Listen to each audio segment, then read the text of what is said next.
I love you too. Hello.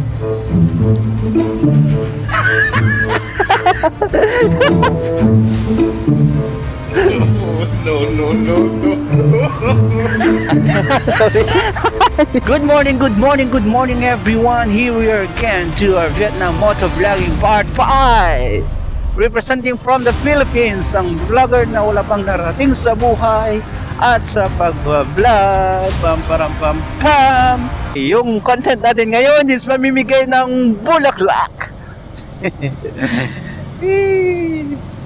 Amidst the storm, there's gonna be a sunshine, and flower is the sunshine.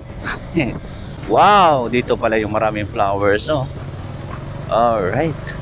Ano kayang magandang flower na bilhin natin, ha? May itinapon ng mga flowers, oh. Pwede ko kaya itong hingin na lang, tapos ibigay.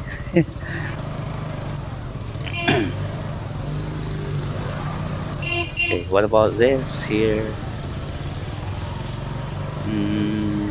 Ano kaya maganda? Ano kaya ang magandang bulaklak na ipamimigay natin today? Oh, maganda yung mga big flower, no? Mag-ask tayo. Hello, how much one? How much one? How much? 5,000? This one 5,000 each. 5,000. Ang ganda eh, no? Ang ganda ng kulay. Come on, thank you. Alright. May nahanap na tayong flowers. Of course, hindi tayo dito mamimigay, di ba? Kasi ang daming flowers dito. Naawa talaga ako sa mga ganitong mga farmers, like mga small farmers. Eh pag hindi yung mabenta yun sa kanila, like lang sa mga maliliit na mga farmers, itatapon nila yan, or malulugi sila. Kasi nung nasa elementary pa kami, naranasan din namin magbenta ng gulay. Early in the morning, at 2 a.m. pupunta na kami sa sentro, sa Zamboanga City. Maglakad kami for like 1.5 kilometers. Dala-dali yung gulay namin. Tapos pagdating doon, nagantay kami ng sasakyan patungong center. Nasa 5 a.m. na 4 a.m. Andun na yung mga pulis, hindi na pwede magbenta. Kaya at 2 a.m. dapat nasa market na kami, nakapag-display na kami at least 2:30 or 3 a.m. Dating mo doon, ang daming mga small farmers. Minsan di mo alam kung mauubos yung paninda mo, yung mga gulay mo, kasi ang dami. So ang ginagawa ng iba, nilalako nila. Kasi kung mag-display ka lang, napakahirap. Kasi ang dami. Tapos same lang yung mga gulay nyo. Iba sa feeling pag di maubos. Okay lang yung mga ganyan. Pero yung gulay, prutas, yun talaga masisira yan in one day. Hindi mo yan maubos. Kaya kung kaya ko, bilhan ko yan sila lahat, yung mga small farmers like ganito.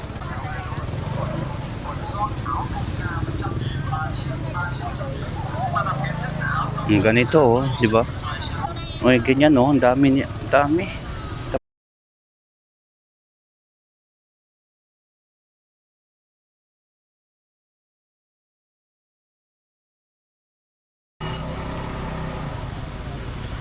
Hello.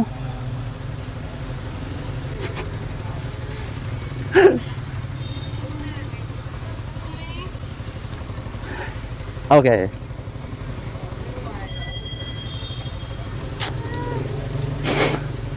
Bye.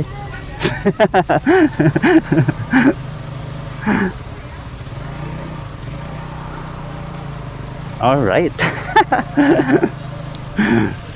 Hello, beautiful ladies. Sorry. Ay, sabahin na.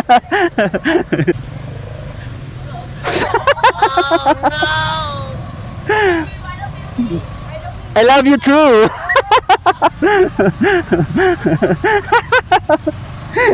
Sugar.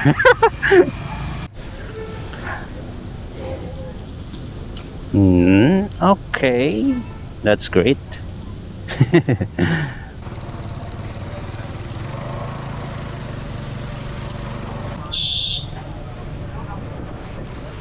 Can you give flowers? Okay, sana sa nobya niya. Ayaw niya eh. Pwede makapasok doon? Pwede ata. Grabe. Hello.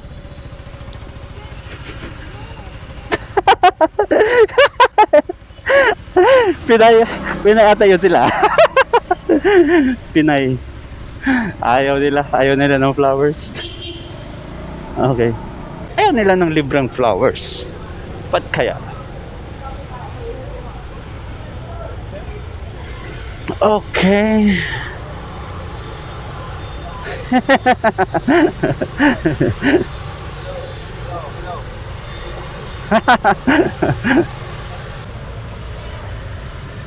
No flowers.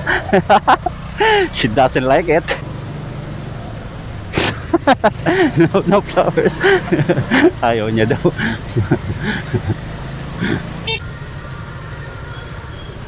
Hello. Give flowers to you.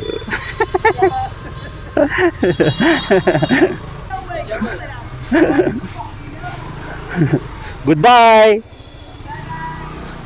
Since I met you.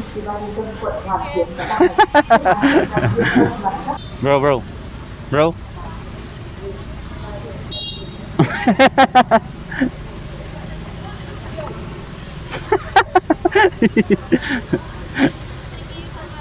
Thank you. Ayaw. Sayang.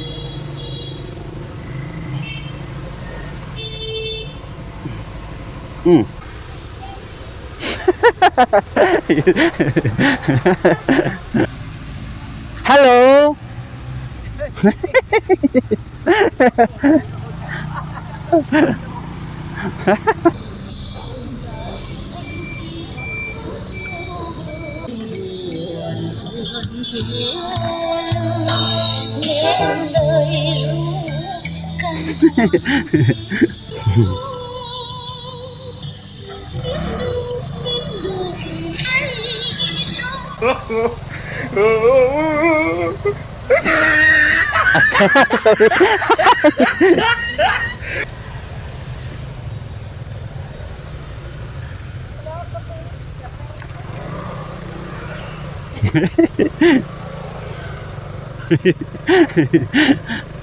Okay. So dito yung sorry. So dito yung famous na train track sa Vietnam. So every 15 minutes may train na dadaan dito. And yung mga foreigners at yung mga locals, binibidyoan nila yan. Okay, dito, di ba?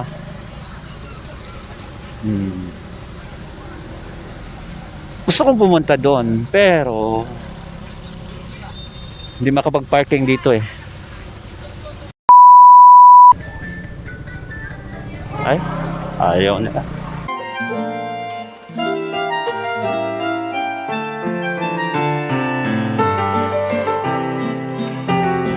Let's find out. Can I give you flowers? No.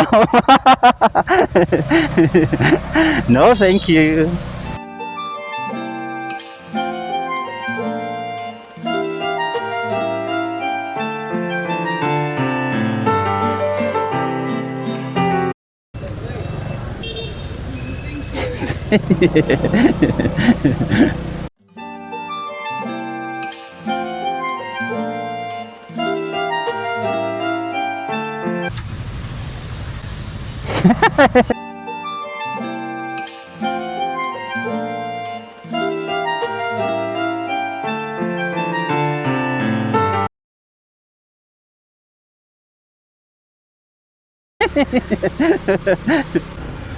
No? No. She doesn't. Ito kasi. Hello. Flower. No? Oh, sorry. What? Nahirapan ako dito. Ba't kaya? Oh my gulay. Oh my. kulay. Oops, oops.